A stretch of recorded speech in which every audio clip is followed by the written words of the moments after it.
Estamos de volta com o O das Galáxias, aqui com uma convidada muito especial, a Ellen Freitas, estudante de psicologia da UFRJ. Ellen, você como uma mobilizadora, né, do projeto Mais por Nós, que sempre teve em foco pessoas de vulnerabilidade social. Você me ensinou numa entrevista no Jornal Extra que esse projeto tem um envolvimento muito forte com a ideia de mais que levar comida, né? A proposta de vocês é que é preciso ressaltar que na vida há várias saídas para esse tipo de vulnerabilidade. Como é que vocês, nesse projeto, vocês desenvolvem essas técnicas? Então, essa questão do projeto ser mais do que levar comida é uma questão que a gente sempre dá o foco para o coletivo. É entender que a gente não está ali como um ator daquele projeto, que aquele projeto não é nosso, que aquele projeto é da comunidade, para a comunidade. É fazer com que a comunidade em si se organize em prol dela mesma, sabe? É fazer com que você entenda que você também é parte disso, que eu entenda que eu também sou parte disso e que todos nós juntos podemos fazer mais por nós, sabe? Então, pensar essa vulnerabilidade como uma causa de todo mundo, sabe?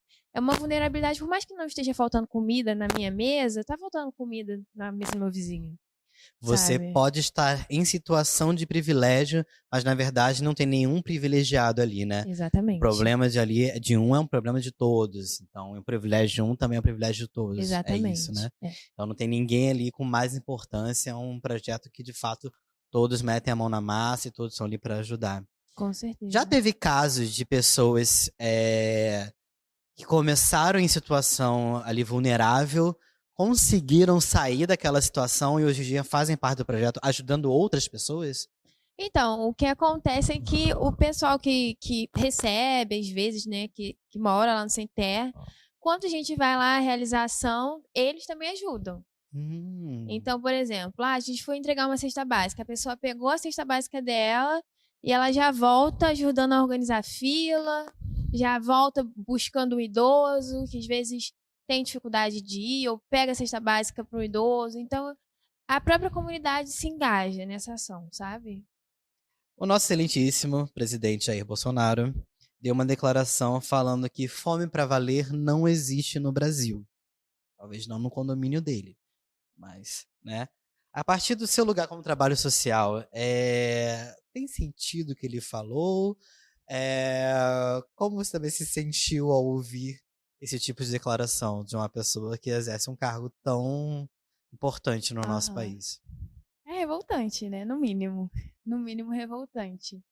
Porque, assim, não indo muito longe, assim, para quem não conhece o projeto e para que isso seja palpável, não é novidade que hoje as pessoas compram carcaça para comer. Compram pele de frango para comer. Isso é fome, sabe? É fome para valer, é fome de verdade. Então, eu não sei que mundo é esse, que país é esse que se vê, sabe? E que não se vê essa fome, que não se vê essa necessidade, né? Recentemente, numa reunião de projetos, outras pessoas de outros projetos estavam compartilhando ali a experiência deles e estavam falando que tem crianças que nunca conheceram o que é uma escova de dente e que não tem dentes, crianças sem dentes. E aí eu fico pensando, isso também é fome. Porque quando você faz com que outras necessidades tão básicas, tão primárias, sejam esquecidas, isso também é fome, sabe? Isso também é carência.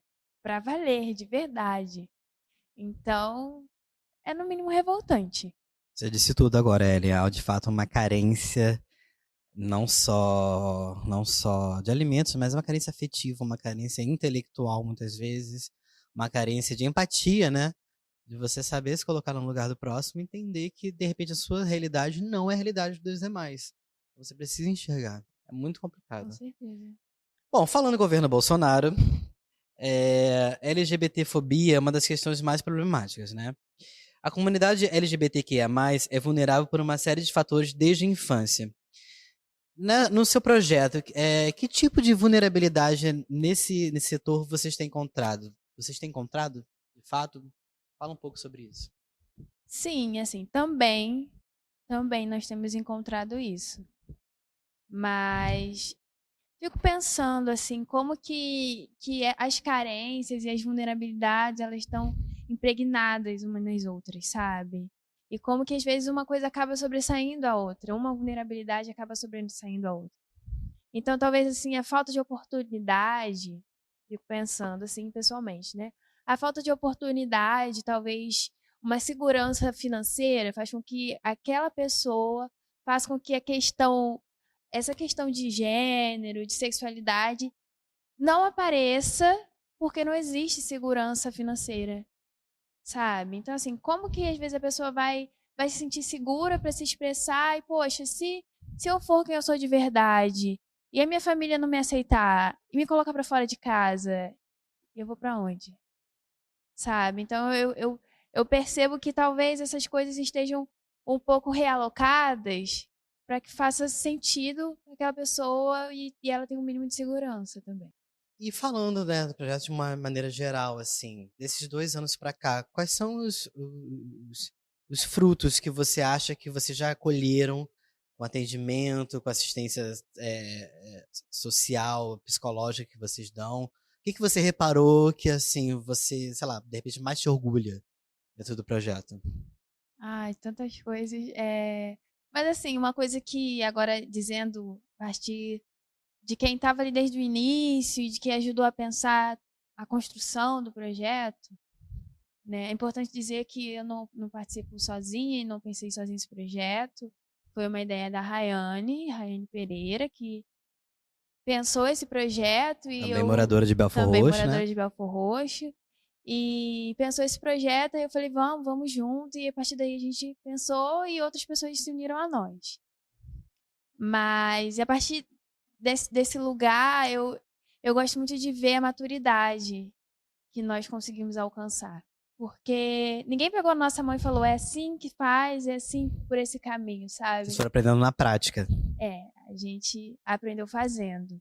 Então, ver aquele projeto que estava engateando, hoje dando seus próprios passos, é muito legal, sabe? Lógico que a gente ainda precisa fazer muita coisa, né? Mas essa maturidade realmente é uma coisa que me orgulha muito.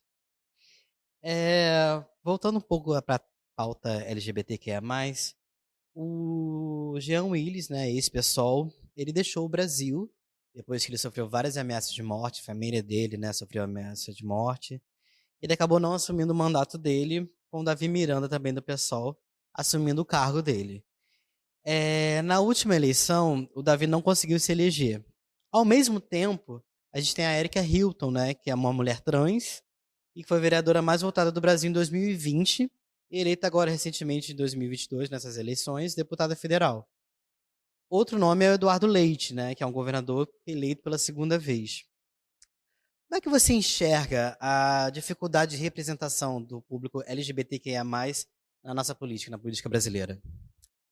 Acho assim, interessante pensar a construção, a construção dessa identidade política no nosso país, sabe? Que é majoritariamente hoje vem tendo assim um processo para que isso seja quebrado, desconstruído, mas é majoritariamente uma população branca, elitista, hétero, cis, normativa, né? Então, pensar que pequenas pessoas, assim, pequenos grupos estão começando a entrar é muito importante, né? Também pensar como representações indígenas estão chegando. Também é muito importante. Acho que são Então, poucas ainda, né? pouquíssimas. E qual é a voz, assim? Tem uma voz ativa, tem uma voz aveludada lá dentro. Mas quem escuta, quem que reforça, né? Então, eu acho interessante pensar e muito potente que essas pessoas estejam lá, que essas pessoas estejam ocupando esses espaços, mas entender também como que se dá a construção desse lugar, né? Que desde muito tempo, foi construída para um grupo específico. foi construída para pensar propostas para um grupo específico e deixar um outro grupo específico à margem da sociedade. É essa construção, é essa proposta. Então, outras pessoas estão chegando agora, a população LGBTQIA+, está chegando, a população preta está chegando, indígena está chegando. E isso é importante, né? Porque a população não é só branca, hétero e cis. Não, não mesmo. Nenhum lugar do mundo. Nenhum lugar do mundo. Então, é importante, potente, mas ainda falta muito. Olha, e no próximo bloco a gente vai ter uma dinâmica muito legal. A gente vai saber quem a Ellen cancela das personalidades artísticas e políticas que transformam o nosso mundo um pouco mais uó do que ele já é. Então saia daí que a gente vai para um intervalo comercial e já volta.